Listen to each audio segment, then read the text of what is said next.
സിദ്ധാർത്ഥൻ എവിടെ പോയിരുന്നു? ഞാൻ കിടന്നപ്പോ ഉറക്കം വന്നില്ല, വെറുതെ ബാൽക്കണി പോയിരുന്നു. വിളിച്ചിരുന്നെങ്കിൽ ഞാനും വന്നേനെ കൂട്ടിന്. ലൈറ്റ് അടച്ചേക്കട്ടെ? ആ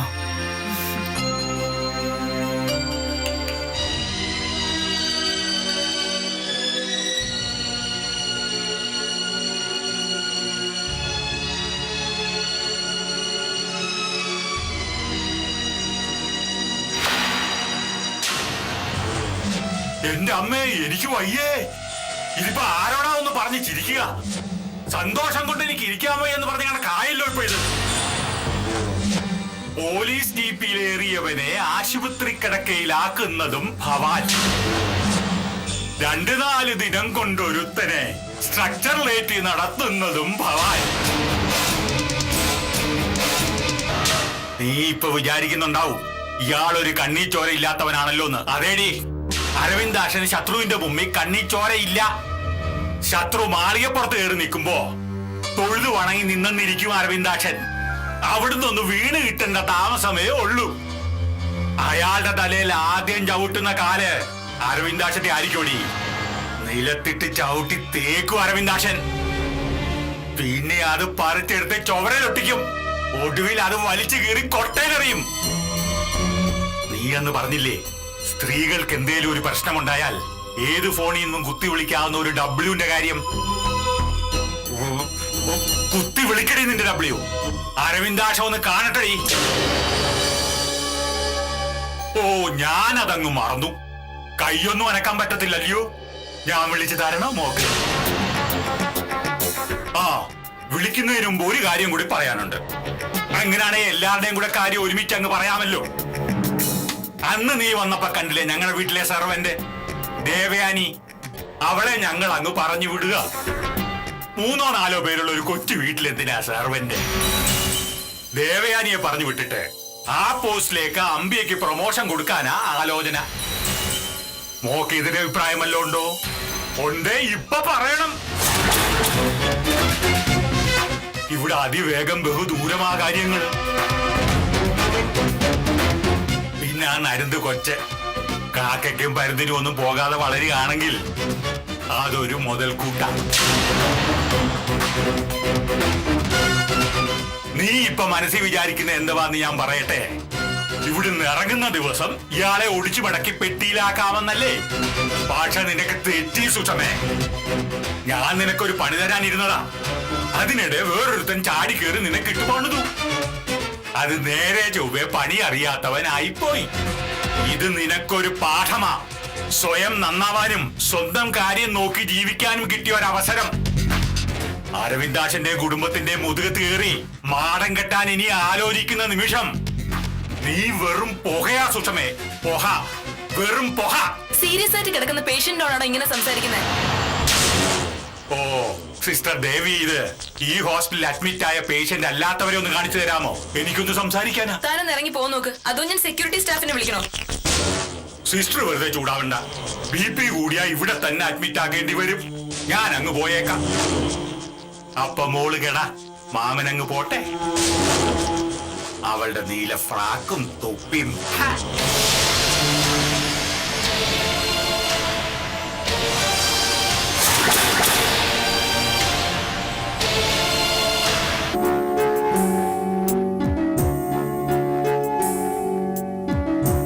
സിദ്ധാർത്ഥന്റെ വർക്ക്ഷോപ്പ് വീണ്ടും തുറന്നല്ലേ?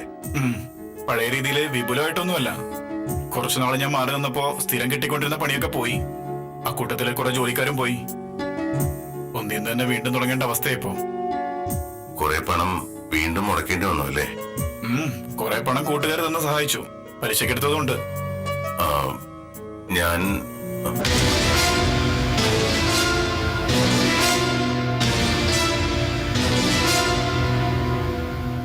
ഇപ്പോ കുറച്ച് വർക്കൊക്കെ കിട്ടി തുടങ്ങി. ഇനിയിപ്പോ മൊത്തത്തിലൊന്ന് സെറ്റിൽഡ് ആവണമെന്നുണ്ട്. ചെറിയൊരു വീട് നോക്കി വെച്ചിട്ടുണ്ട് ഞങ്ങൾ. വലിയ സൗകര്യമൊന്നും ഇല്ലെങ്കിലും ചെറിയൊരു കുടുംബത്തിന് ധാരാളമാ. അതൊന്നും വേണ്ട. എത്ര പേർക്ക് വേണമെങ്കിലും താമസിക്കാനുള്ള സൗകര്യം ഇവിടെ ഉണ്ടല്ലോ.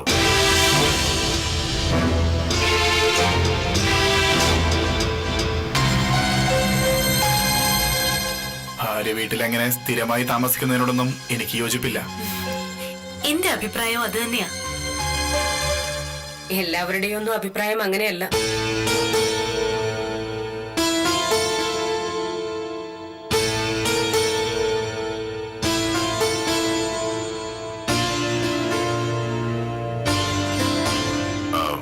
അത് മാത്രമല്ല, ആദ്യം സിദ്ധാർത്ഥൻ ഫിനാൻഷ്യലി ഒന്ന് സ്റ്റേബിൾ ആകുക.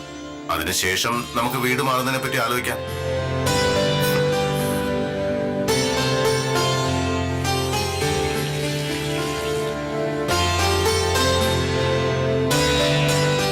പിന്നെ ഇവിടെ മറ്റു ബുദ്ധിമുട്ടുകളൊന്നുമില്ലല്ലോ സിദ്ധാർത്ഥന്?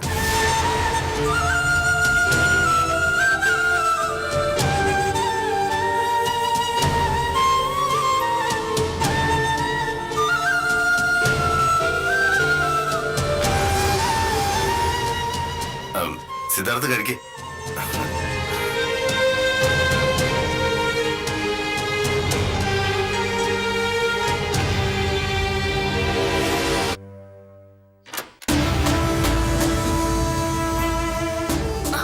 സിദ്ധാർത്ഥ്, എന്താ ഇത്? നമ്മളിപ്പോ ഭാര്യ ഭർത്താക്കന്മാരല്ലേ? സിദ്ധു ഇപ്പോഴും പഴയ ലോകത്താണോ? ഞാൻ വെറുതെ സിദ്ധു ഇങ്ങ് വന്നേ, ഇവിടെ ഇരുന്നേ. നമുക്ക് എന്തെങ്കിലും സംസാരിച്ചുകൊണ്ടിരിക്കാം. എന്താ സംസാരിക്കേണ്ടത്? എന്തെങ്കിലുമൊക്കെ പറയേ. സിദ്ധുവിന് ഇപ്പൊ മനസ്സിൽ തോന്നുന്ന എന്ത് വേണേലും പറഞ്ഞോ.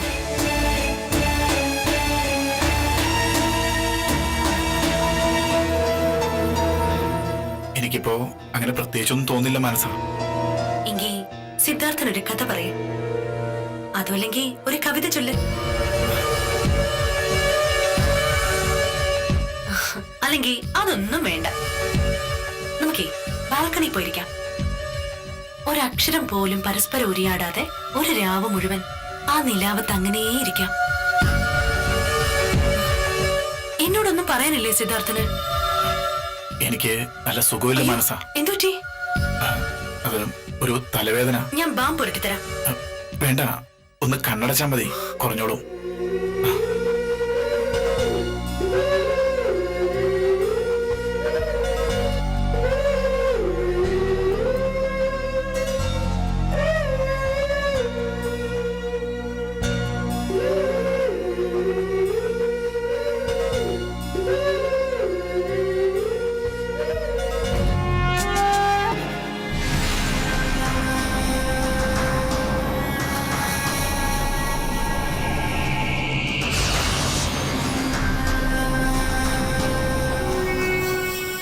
എന്തുവാടാ നീ ഒരുമാതിരി നനഞ്ഞ കോഴിയെ പോലെ? എന്താന്ന് എന്തു വെച്ചാലും പറയടാ. ഒരു കാര്യം അങ്ങോട്ട് ശരിയാവുന്നില്ല അച്ഛാ. ഞാൻ സ്റ്റേറ്റ്സിലേക്ക് തന്നെ തിരിച്ചു പോയാലാന്ന് ആലോചിക്കുക. കുറെ നാള് മുമ്പായിരുന്നെങ്കിൽ ഞാൻ വേണ്ടാന്ന് പറഞ്ഞേനെ. ഇപ്പൊ അതിലൊരു തെറ്റില്ലെന്ന് എനിക്ക് തോന്നുക. നീ ഇവിടെ ഉള്ളത് എനിക്കൊരു സമാധാനം തന്നെയാ. പക്ഷെ വേണ്ടടാ, കുറച്ചു നാളത്തേക്ക് നീ ഇവിടുന്ന് മാറി നിന്നാൽ പ്രശ്നങ്ങൾക്കൊക്കെ ഒരു പരിധി വരെ പരിഹാരമാകും. ഒന്നുമില്ലെങ്കിൽ ആ വയ്യാവേലികളെങ്കിലും ഇവിടുന്ന് ഒഴിഞ്ഞു കിട്ടുമല്ലോ. അത് തന്നെ അച്ഛാ ഞാനും ആലോചിച്ചത്. ഭർത്താവില്ലാത്ത വീട്ടിൽ അവക്കും കുഞ്ഞിനും റോളൊന്നുമില്ലടാ. പോയി കഴിഞ്ഞ അപ്പോഴേ രണ്ടിനെ അടിച്ച് പുറത്താക്കി ശുദ്ധികലശം നടത്തുന്ന കാര്യം ഞാൻ ഏറ്റു. കുറച്ചുനാൾ സ്റ്റേറ്റ്സിൽ തുടർന്നാൽ എന്റെ കാര്യങ്ങളൊന്നും സ്റ്റഡിയോ വെച്ചാ. അപ്പൊ പിന്നെ എന്തുകൊണ്ടും അത് തന്നെടാ നല്ലത്. ഒരു കാര്യം പ്രത്യേകം ശ്രദ്ധിക്കണം, നമ്മുടെ മദർ തെരേസ ഇതൊന്നും അറിയരുത്. മദർ തെരേസയോ? ആ, ഈ വീട്ടിലൊരു പുണ്യാർത്ഥി ഉണ്ടല്ലോ നിന്റെ തള്ള, ആ പോത്ത്. അവർക്ക് ചോറിങ്ങും കൂറങ്ങുവാ. എന്ത് കിട്ടിയാലും ആ എണ്ണക്കെട്ടവൾക്ക് ചോർത്തി കൊടുക്കും. ആര് പുറത്തു പോകുന്ന കാര്യം പറയുന്നേ? നിന്റെ കെട്ടിയോൻ ചത്തു, അങ്ങനെ തെക്കോട്ട് എടുക്കുന്ന കാര്യമായി ഈ പറഞ്ഞത്. ഏതെങ്കിലും ഒരു മാവ് വെട്ടാൻ നീ അങ്ങ് ഏർപ്പാട് ചെയ്യേ. അച്ഛനും മകനും കൂടി എന്തൊക്കെയോ കൂടിയാലോചന നടത്തുന്നെന്നറിയാം. ഒരു കാര്യം ഞാൻ പ്രത്യേകം പറഞ്ഞേക്കാം, ഇനി ആ സാധു പെണ്ണിനെയും കൊച്ചിനെയും കണ്ണീര് കുടിപ്പിക്കാനാണ് കൂടിയാലോചിക്കുന്നതെങ്കിൽ അത് വേണ്ട, ഞാൻ സമ്മതിക്കില്ല. അച്ഛൻ എന്തായി കാണിക്കുന്നേ? അവളുടെ ഒരു അഹമ്മതി കണ്ടില്ലയോ? ഇത്രയും കാലം ഞാൻ മിണ്ടാതിരുന്നു. ഇനി അങ്ങനെ ചെയ്താ നിങ്ങൾ രണ്ടുപേരും കൂടി ആ പെണ്ണിനെയും കൊച്ചിനെയും കൊന്നു തിന്നും. ഇവിടെ ഇത് ഞാൻ അമ്മയൊന്ന് പോയേ.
മനസ്സാ. എന്താ ഈ ഗുളിയൊക്കെ? അത് പിന്നെ ഞാൻ പറഞ്ഞിരുന്നില്ലേ ഒരു തലവേദനയുടെ കാര്യം. അത് ഇതുവരെ മാറിയില്ലേ? നാളെ തന്നെ നമുക്കൊരു ഡോക്ടറെ കാണാം. അത്രയ്ക്കൊന്നും കുഴപ്പമില്ല മനസ്സാ.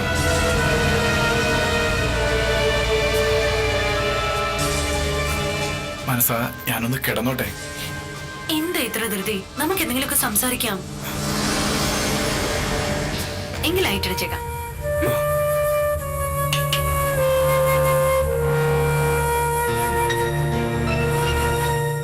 ഒരു കണക്കിന് ഈ ഡിം ലൈറ്റാ നല്ലത്. പ്രണയിക്കാനൊക്കെ ഒരു മൂഡ് തോന്നും.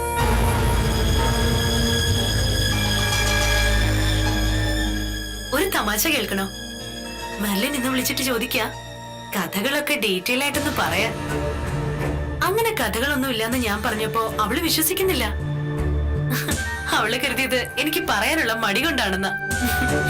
നമ്മളിങ്ങനെ അക്കരെ ഇക്കരെ നിൽക്കുന്ന കാര്യം വല്ലതും അവൾക്കറിയോ?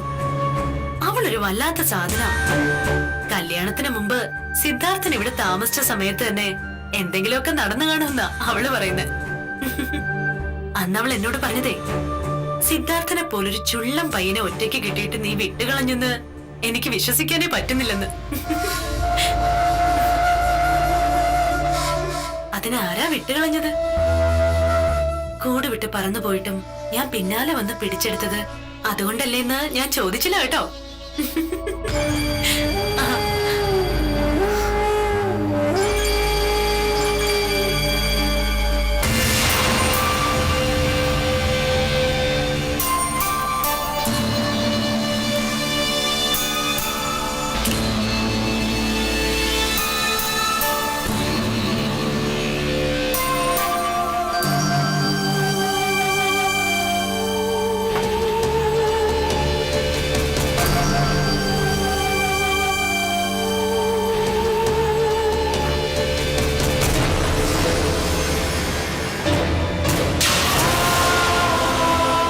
Sleeping pills.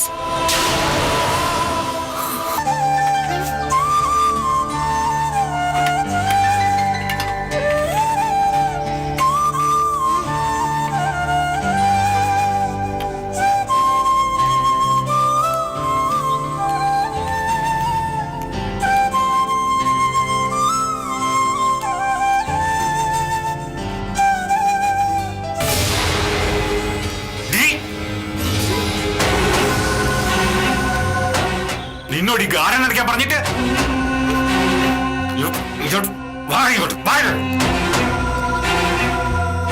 വെള്ളം ഇങ്ങനെ വെറുതെ കളഞ്ഞ വാട്ടർ അതോറിറ്റിയിൽ അഡീഷണൽ ചാർജ് നിന്റെ അപ്പൂപ്പ അടക്കോടി.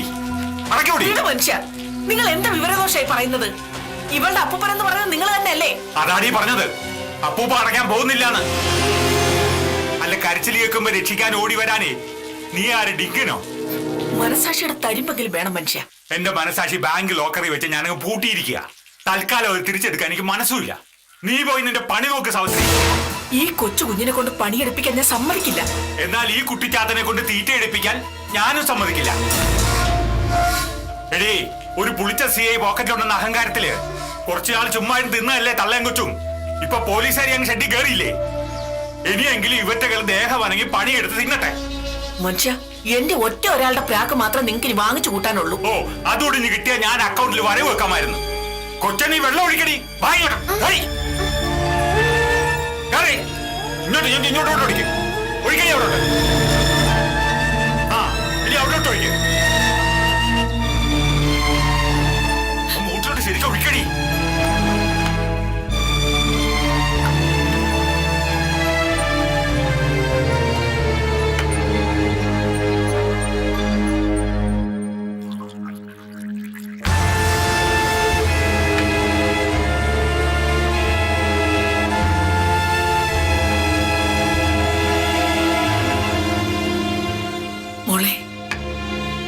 എന്താ അച്ഛമ്മേ? മോളിങ് വന്നേ. അച്ഛമ്മേ, എന്റെ കയ്യില് മൊത്തം അഴുക്ക. അയ്യോ, അതൊന്നും സാരയില്ലടാ. മൂക്ക് വിശക്കുന്നുണ്ടോ? ദേ, മോളിത് കഴിക്കേ. മോക്ക് അച്ഛമ്മയോട് പിണക്കം വല്ലതും ഉണ്ടോ? പിന്നെന്താ അച്ഛമ്മ തന്നിട്ട് കഴിക്കാൻ ഒരു മടി? ഇവിടെ ഇരുന്ന് കഴിക്കരുതെന്ന് അമ്മ പറഞ്ഞിട്ടുണ്ട്. പിന്നെന്തെല്ലാം പറഞ്ഞു അമ്മ? ഇവിടെയുള്ള എല്ലാവരും വലിയ ആൾക്കാരാ, ആരെയും ബുദ്ധിമുട്ടിക്കരുതെന്നും പറഞ്ഞു. പിന്നെ എന്ത് ജോലി പറഞ്ഞാലും ചെയ്യണോന്ന് പറഞ്ഞു. മോക്ക് വിഷമാവില്ലേ അങ്ങനെയൊക്കെ ചെയ്ത? ഇല്ല, അതെന്താടാ? എന്റെ അച്ഛനും അച്ചാച്ചനും അച്ഛമ്മയല്ലേ ഇവിടെ ഉള്ളത്.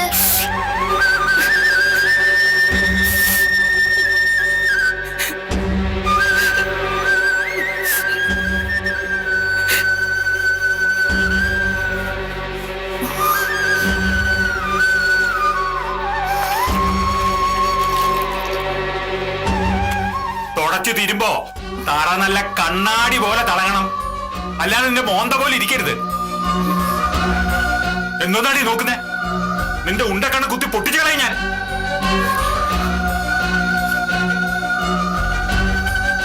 അങ്ങനെ ബംഗാളികളെ പോലെ നീ അടങ്ങി ഒതുങ്ങി പണിയെടുക്കാൻ പഠിക്കേ.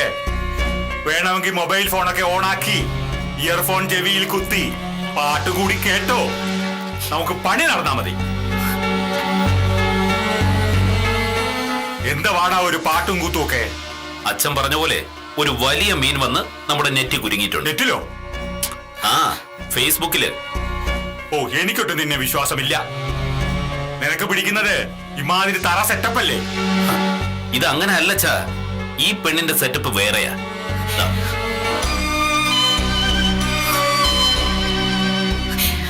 ആ, നീ പറ.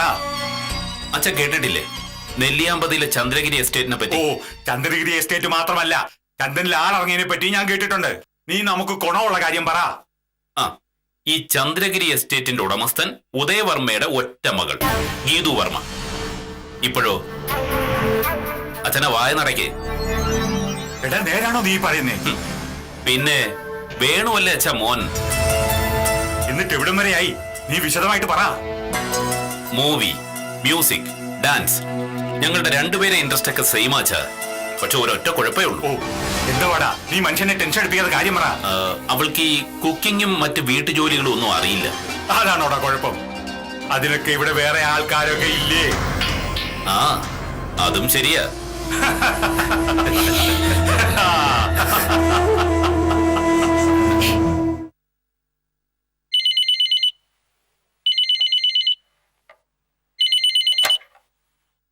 ഹലോ. ഹലോ, സിദ്ധാർത്ഥന്റെ വീടല്ലേ? അതെ. സിദ്ധാർത്ഥനുണ്ടോ അവിടെ? ഇല്ല, പുറത്തു പോയല്ലോ. നിങ്ങൾ ആരാ സംസാരിക്കുന്നേ? ഞാൻ സിദ്ധാർത്ഥന്റെ ഭാര്യയാണ്. നേരാണോ നിങ്ങൾ പറയുന്നത്?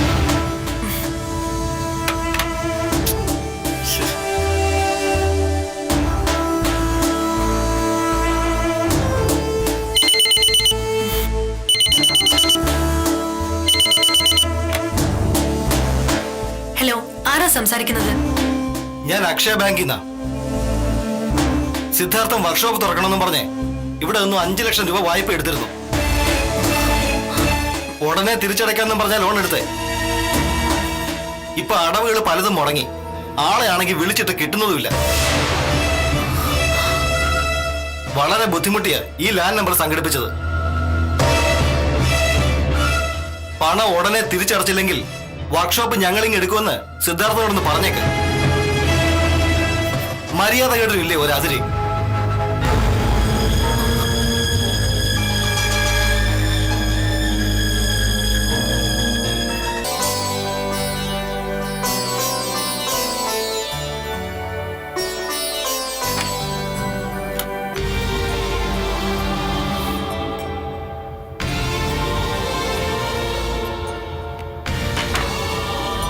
സിദ്ധു ഇതിനിടെ എവിടെ പോയിരുന്നു? പാർട്ടിക്ക് റെഡിയാവണ്ടേ? ആ,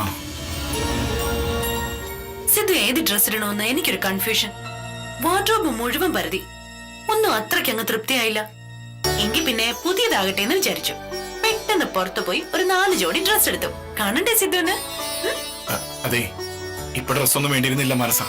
ഇവിടെ ഉണ്ടല്ലോ ഇപ്പൊ തന്നെ എനിക്ക് വേണ്ടോളും. എന്റെ സിദ്ധു ഏത് ഡ്രസ് ഇട്ടാലും കാണാൻ ഭംഗിയാട്ടോ. എന്നാലും പുതിയ പുതിയ ഡ്രസ്സൊക്കെ ഇട്ട് നല്ല ഭംഗിയായിട്ട് നടക്കുന്നതാ എനിക്കിഷ്ടം. മനസ്സാ, നീ ഇന്നലെ ബാങ്കിൽ പോയിരുന്നു എന്റെ ലോൺ അടയ്ക്കാൻ. എന്തിനാ മനസ്സാ നീ എന്നെ എപ്പോഴും ഇങ്ങനെ കടക്കാരനാക്കുന്നത്? സ്നേഹം കൊണ്ട് വീർപ്പ് മുട്ടിച്ച് കൊല്ലരുത് നീ എന്നെ. എന്തിനാന്ന് ചോദിച്ചാ എന്റെ സിദ്ധു ഒരിടത്തും തല കുനിക്കാതിരിക്കാൻ. പിന്നെ കടത്തിന്റെ കാര്യം. അന്നൊരിക്കൽ സിദ്ധു എന്നോട് ചോദിച്ചില്ലേ, ഏത് ജന്മത്തിലാ എന്നോടുള്ള കടം വീട്ടുകാന്ന്? അന്ന് ഞാൻ പറഞ്ഞ മറുപടി ഓർമ്മിക്കുന്നുണ്ടോ സിദ്ധു? ഈ ജന്മത്തിൽ തന്നെയെന്ന്. അധികമൊന്നും വേണ്ട, സിദ്ധു എന്റെ അടുത്തൊന്നുണ്ടായാ മതി. പലപ്പോഴും ഒന്ന് ചേർത്ത് പിടിച്ചാ മതി. സ്നേഹമുള്ളൊരു നോട്ടം മതി എനിക്ക്. ഈ ജന്മം ഞാൻ ചെയ്തതിനൊക്കെയുള്ള കടം അതോടെ വീടും. എങ്കിലും സിദ്ധു ആ കടം വീട്ടരുതെന്ന എന്റെ മനമുരുകിയുള്ള പ്രാർത്ഥന. എത്ര ജന്മം എടുത്താലും ആ മടിയിൽ തലവച്ച്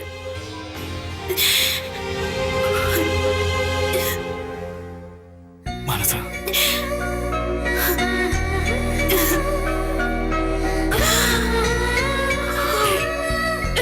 മനസ്സാ, ഏയ് എന്താ ഇത്? എന്താ എന്തോ എന്തിനാ സിദ്ധു എന്നെ ഇങ്ങനെ അവഗണിക്കുന്നത്? എന്തിനാ എന്നോട് ഇങ്ങനെ പെരുമാറുന്നത്? എനിക്കിത് താങ്ങാൻ പറ്റുന്നില്ല. സിദ്ധുവിന് എന്തെങ്കിലും ദോഷം ചെയ്തു ഞാൻ? എനിക്ക് പറയൂ. അതുമല്ല, എനിക്ക് ഇത്രയ്ക്ക് അർഹതയുള്ളൂവെങ്കിൽ അതും പറയൂ. അധികം സ്വപ്നങ്ങളൊന്നും ഇല്ലാതെ എവിടെയെങ്കിലും അടങ്ങി ഒതുങ്ങി കഴിഞ്ഞോളാം ഞാൻ. മനസ്സാ, മതി, ഈ ഒരു നിമിഷം ഇത് മാത്രം മതി എനിക്ക്. കണ്ണടയോളം നെഞ്ചിനുള്ളിൽ കാത്തുവെക്കാൻ.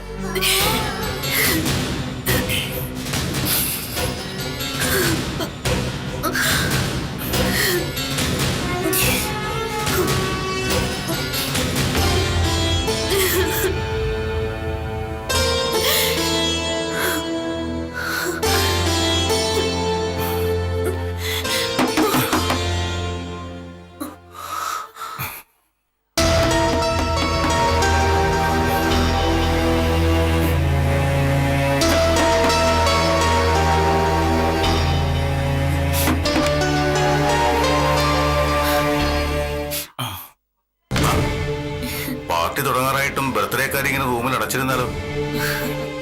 താഴേക്ക് വാ, നിന്റെ ഫ്രണ്ട്സ് ഒക്കെ വന്നിട്ടുണ്ട്. ഒരു കാര്യം ചെയ്യ്, മനസ്സ് ചെല്ല്, ഞാൻ ഈ ഡ്രസ് ഒന്ന് ചേഞ്ച് ചെയ്തിട്ട് വരാം.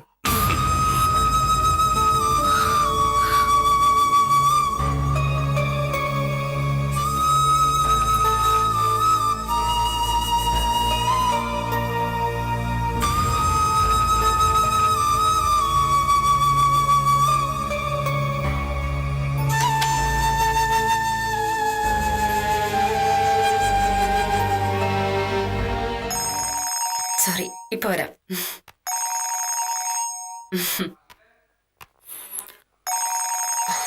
ആരാ ജോലി?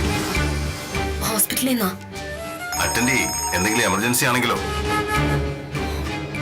ഹലോ ഗൗരി മാഡം, ഞാൻ ശാലിനി ഡോക്ടറാണ്. എന്താ Shalini?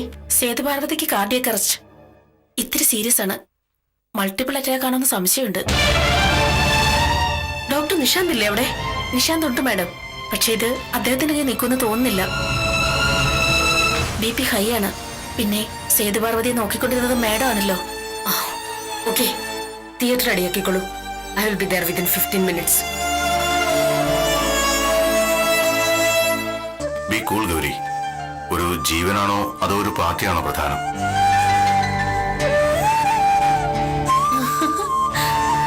Hi friends. Hi friends, ചെറിയൊരു ഇൻകൺവീനിയൻസ് ഉണ്ട്. എനിക്ക് അർജന്റായിട്ട് ഹോസ്പിറ്റലിൽ എത്തണം. എന്റെ ഒരു പേഷ്യന്റ് ക്രിട്ടിക്കൽ സ്റ്റേജിലാ. അതെന്ത് പണിയാ ഗൗരിജി?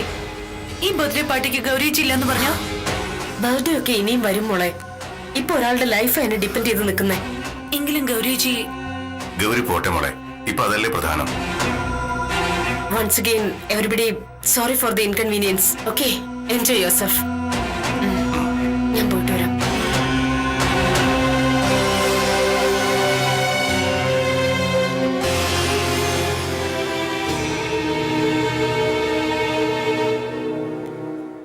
എന്താടി ബെസ്റ്റ് ഫ്രണ്ടിനെ കണ്ടില്ലല്ലോ മെർലിനെ.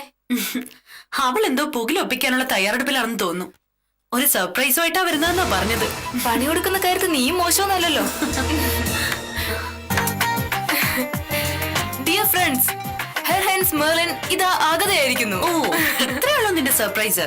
അതൊന്നും അല്ലടി, ശരിക്കുള്ള സർപ്രൈസ് ദാ വരാൻ പോകുന്നതേ ഉള്ളൂ. എന്ത്? Open sesame. ഇതെന്താടി അറബിക്കഥയോ? കൈ തട്ടുമ്പോ വാതിൽ ഉറക്കാൻ. അതേടി, അറബിക്കഥ തന്നെയാ. എന്റെ ഹൃദയത്തിന്റെ വാതിലിടിച്ച് തുറന്ന രാജകുമാരൻ അതാ കടന്നു വരുന്നു. ലവർ എന്നോ ബെസ്റ്റ് ഫ്രണ്ട് എന്നോ വുഡ് ബി എന്നോ ലൈഫ് പാർട്ണർ എന്നോ എന്ത് വിശേഷണം വേണോ കൊടുക്കാം. തൽക്കാലം എന്റെ ഹൃദയത്തില് കസേരയിട്ടിരിക്കുന്ന ഒരാളെന്ന് മാത്രം പറയാം. നീ അവരെ കത്തിവെച്ച് കൊല്ലല്ലേ? പരിചയപ്പെടുത്തൽ ഞാൻ സ്വയം ചെയ്തോളാം. ഇതാ ഇവന്റെ ഒരു കുഴപ്പം. പെണ്ണുങ്ങളെ കണ്ട അക്കൂട്ടത്തിലങ്ങ് ഇടിച്ച് കേറിക്കോളും. പിന്നെ നമ്മൾ ഔട്ട്. ഇപ്പൊ തന്നെ കണ്ടില്ലേ, ഞാനായിട്ട് നല്ലൊരു വിശേഷണം അവന് കൊടുത്തു. അപ്പോഴേക്കും അവൻ ഡയലോഗ് അടി തുടങ്ങി. കൊള്ളാം. Made for each other. എടി, അത് മലയാളത്തിൽ പരിഭാഷപ്പെടുത്തിയല്ലേ ചക്കിക്കൊത്ത ചങ്കരൻ എന്ന് പറയും. മനസ്സാ വേണ്ട. കൂൾ ഹരിയേട്ടാ, ഞങ്ങൾ അങ്ങനെയൊക്കെ തന്നെയാ. എനിവേ, മിഥുൻ എന്ത് ചെയ്യുന്നു? ടെക്നോ പാർക്കിൽ. ഓ നൈസ്. സിദ്ധാർത്ഥൻ അല്ലേ? ആ അതെ. മെർലിൻ പറഞ്ഞ ഒരുപാട് അറിയാം. രാജകുമാരിയുടെ അന്തപ്പുരത്തിൽ തടവിൽ കഴിഞ്ഞ ഗന്ധർവനല്ലേ? ഹലോ മിഥുൻ, ബർത്ത്ഡേ അയാളുടെ അല്ല ഇയാളുടെയാ. Many many happy returns of the day Manasa. കൈവിട് കൈവിട് കൈവിട് കൈവിട്. ഇവളെ എനിക്ക് അത്ര വിശ്വാസമില്ല കേട്ടോ. ഞാൻ ആരുടെയും പയ്യനെ തട്ടി എടുത്തിട്ടൊന്നുമില്ല.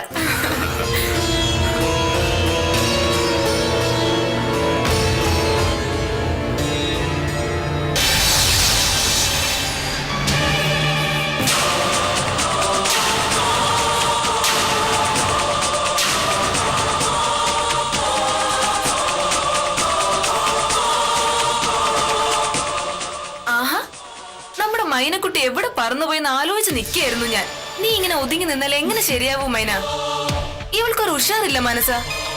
നമ്മളൊന്ന് റീലോഡ് ചെയ്യണം മനസ്സാ. ഒരു പാട്ട് പാടിച്ചാലോ? ആ, പാട്ടാണെങ്കിൽ സിദ്ധാർത്ഥ ബെസ്റ്റ്. എന്റെ തൊണ്ട ശരിയല്ല മനസ്സാ. ഇതാ ഈ പാട്ട് പാടാൻ അറിയാന്നുള്ളവരുടെ ജാട. എപ്പ പാടാൻ പറഞ്ഞാലും തൊണ്ട ശരിയല്ല എന്ന് പറയും.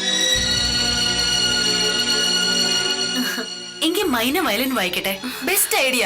അതാവുമ്പോ തൊണ്ടയുടെ പ്രശ്നം വരില്ലല്ലോ. മൈന, നീ പോയി പെട്ടെന്ന് വയലിൻ എടുത്തിട്ട് വാ.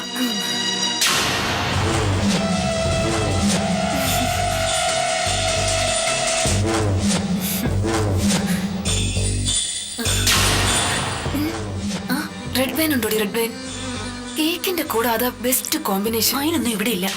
ഓ, അവൾ കേട്ടിട്ടില്ലാത്ത പോലെ. എന്റെ ഇമേജ് കളയിലടി നീ. നമ്മുടെ മൈനക്കുട്ടി എത്തി. ഇനി കാബേജിലോ കാബേജിലോ നല്ലൊരു പാട്ടങ്ങിട്.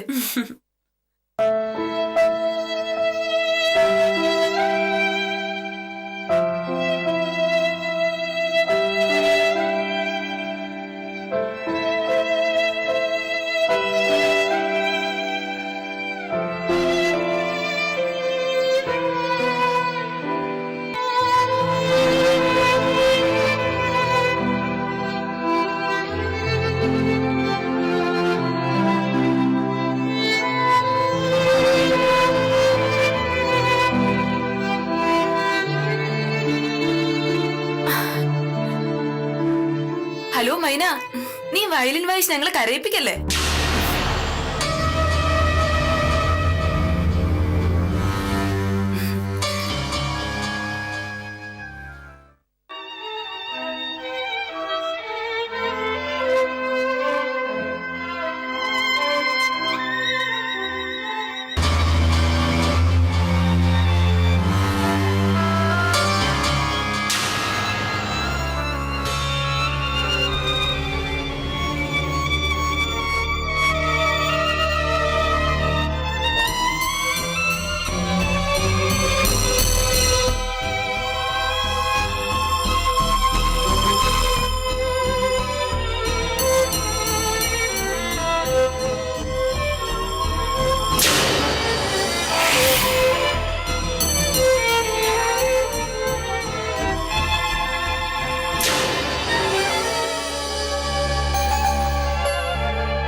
എപ്പോഴും ഉണ്ടോ ഇങ്ങനെ ക്ഷീണവും തളർച്ചയൊക്കെ?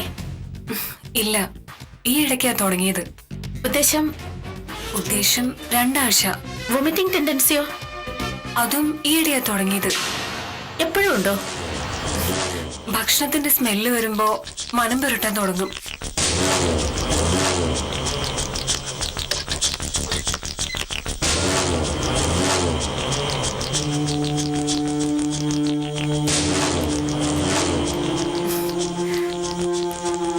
റെസ്റ്റ് എടുക്കണം കേട്ടോ. എനിക്കങ്ങനെ കുഴപ്പമൊന്നുമില്ല. ഞാനല്ല, ഡോക്ടർ പറഞ്ഞത്. സിദ്ധാർത്ഥ, ഇതിവിടെ മനഃപൂർവ്വം ചെയ്തതാണോന്ന് എനിക്ക് ബലമായ സംശയമുണ്ട്. നമ്മുടെ ഹണിമൂൺ കൊളവാക്കാൻ. അസൂയ ഉണ്ടാവുമല്ലേ?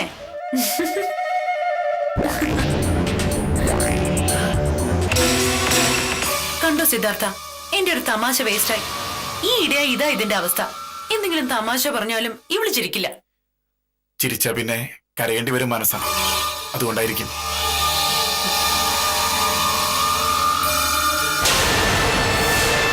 അതെന്താ പുതിയ വേദാന്തം? ജീവിതത്തെ ഹൃദയം കൊണ്ട് സ്നേഹിക്കുമ്പോഴാ ചിരിയും കരച്ചിലൊക്കെ വരുന്നത്. ഹൃദയം മാറ്റിവെച്ച് നമ്മൾ ഓരോന്നും നോക്കിക്കണ്ട, പിന്നെ ചിരിയും കരച്ചിലും ഒന്നും ഉണ്ടാവില്ല. ഒരുതരം നിർവികാരത മാത്രമേ ഉണ്ടാവൂ. എനിക്കൊന്നും മനസ്സിലായില്ല കേട്ടോ. ഉള്ള സത്യം പറഞ്ഞേക്കാം. ഡോക്ടർ വരുന്നുണ്ട്.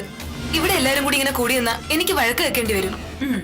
എന്തായാലും ഞങ്ങളെ കാരണം സിസ്റ്റർ ചെയ്തേക്കണ്ട, ഞങ്ങൾ ഒഴിഞ്ഞു തന്നേക്കാം.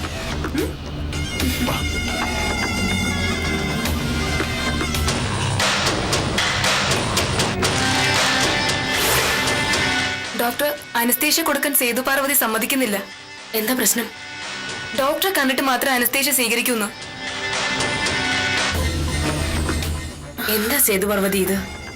എനിക്ക് ഡോക്ടറോടൊന്ന് സംസാരിക്കണം.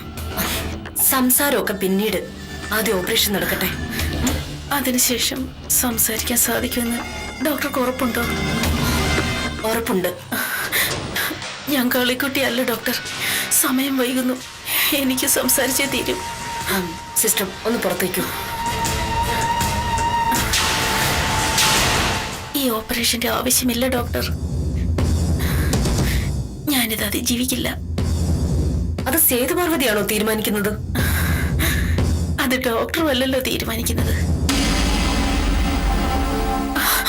സേതു, സേതു, സേതു, ഞാൻ പറഞ്ഞില്ലേ ഡോക്ടർ, എനിക്ക് വളരെ കുറച്ച് സമയമേ ഉള്ളൂ.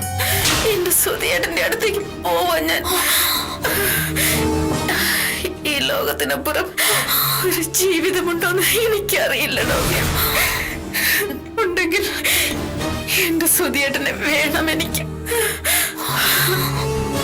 അവിടെ വെച്ചെന്നെ എന്നെ ചതിക്കില്ലായിരിക്കും. അതെ ഡോക്ടർ. സേതു, സേതു, സേതു, പുരുഷൻ ചതിക്കും ഡോക്ടർ. അവന്റെ ചതിയുടെ ആകത്തുക കൂട്ടിയെടുത്താൽ പെണ്ണിന്റെ ജീവിതമാകും.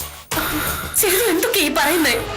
ഭൂമിയിൽ പിറന്നു വീഴുന്ന ഓരോ പെണ്ണിന്റെയും ശാപമാണ് ഡോക്ടർ ഇത്. എന്നിൽ നിന്ന് നിങ്ങളിലേക്ക് പിന്തുടരാനുള്ള ശാപം. നിങ്ങളുടെ തൊട്ടു പിന്നിൽ ഒരു നിഴൽ പോലെ ഞാനത് കാണുന്നു.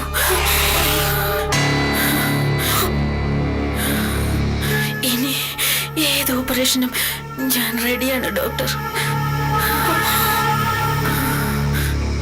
By doctor. ഇനിയൊരു കാഴ്ച ഉണ്ടാവില്ല.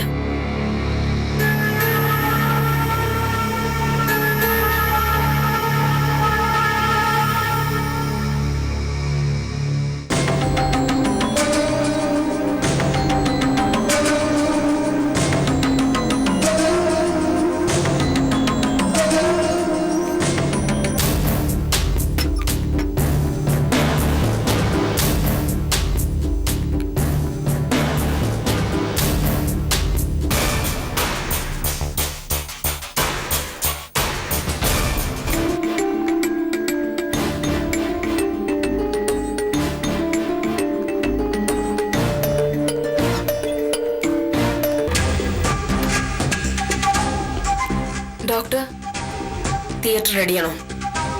അത് കഴിഞ്ഞു മാഡം. എന്ത്? അനസ്തേഷ്യ കൊടുക്കുന്നതിന് മുമ്പ് ആള് പോയി.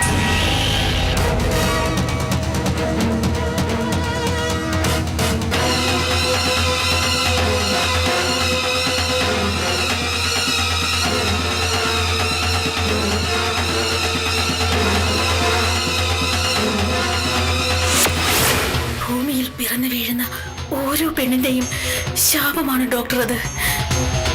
എന്നിൽ നിന്ന് നിങ്ങളിലേക്ക് പിന്തുടരുന്ന ശാപം. നിങ്ങളുടെ തൊട്ടു പിന്നിൽ ഒരു നിഴൽ പോലെ ഞാനത് കാണുന്നു.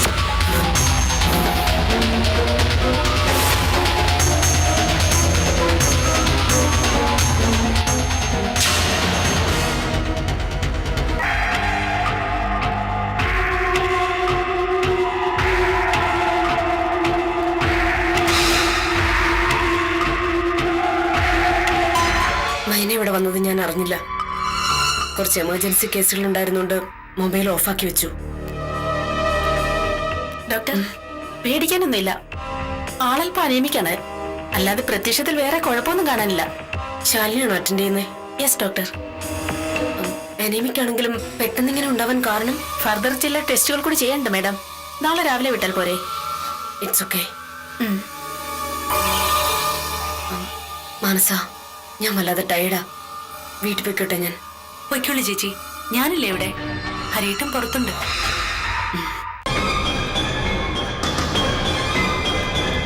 ടേക്ക് കെയർ മൈന.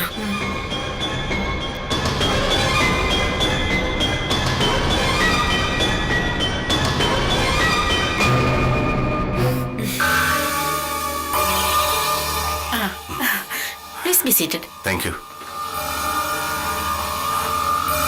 ഡോക്ടർ. ഞാൻ എന്റെ മൈനക്കുട്ടിയെ കൊണ്ടുപോകാമെന്നാ. കൊണ്ടുപോകാലോ അല്ലേ? Oh sure. ആ then okay. Hari sir, 1 minute please. എന്താ ഡോക്ടർ? ഹരി സാറിനോടൊരു കാര്യം പറയാനുണ്ടായിരുന്നു. പറഞ്ഞോളൂ ഡോക്ടർ. ഇക്കാര്യം ഹരി സാറിനോടോ ഗൗരി മാഡത്തിനോടോ ആരോടാണ് ആദ്യം പറയേണ്ടതെന്ന് പലവട്ടം ആലോചിച്ചു. പിന്നീട് ഒരു തീരുമാനത്തിലെത്തിയത് ഹരി സാറിനോട് തന്നെ പറയാമെന്നായിരുന്നു.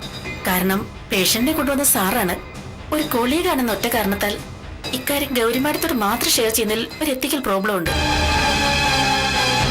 ഹരിസാറിന്റെ കുടുംബത്തെ പറ്റി ഡീറ്റെയിൽഡ് ആയിട്ട് അറിയാവുന്നതുകൊണ്ടാണ് ഇക്കാര്യം ഷെയർ ചെയ്യുന്നതിൽ എനിക്കൊരു ബുദ്ധിമുട്ടുണ്ടാകുന്നത്. അതല്ലെങ്കിൽ ഇതെന്റെ പ്രൊഫഷന്റെ ഭാഗമായിട്ട് കണക്കാക്കാവുന്നതേ ഉള്ളൂ. മൈനയുടെ മാരേജ് ഒന്നും കഴിഞ്ഞിട്ടില്ലെന്ന് എനിക്കറിയാം. അതുകൊണ്ട് തന്നെ ചെക്കിങ്ങും റീച്ചാണ് ഞാൻ ഇക്കാര്യം പറയുന്നത്. Be cool, try to understand എന്നിങ്ങനെയൊക്കെ മറ്റുള്ളവരെ ഉപദേശിക്കാൻ എളുപ്പമാണ്. അയാളുടെ ജീവിതത്തിൽ ഉണ്ടായ സംഭവം പിന്നീട് നമ്മുടെ ജീവിതത്തിൽ ഉണ്ടാകുമ്പോഴായിരിക്കും ഒരുപക്ഷെ നമ്മൾ അതിന്റെ തീവ്രതയും ആഴവും ഒക്കെ മനസ്സിലാക്കുക. അതുകൊണ്ട് ഒരു ഉപദേശത്തിന് മുതിരുന്നില്ല. പക്ഷെ ഒന്ന് മാത്രം പറയാം, control yourself as far as possible. Maina is pregnant.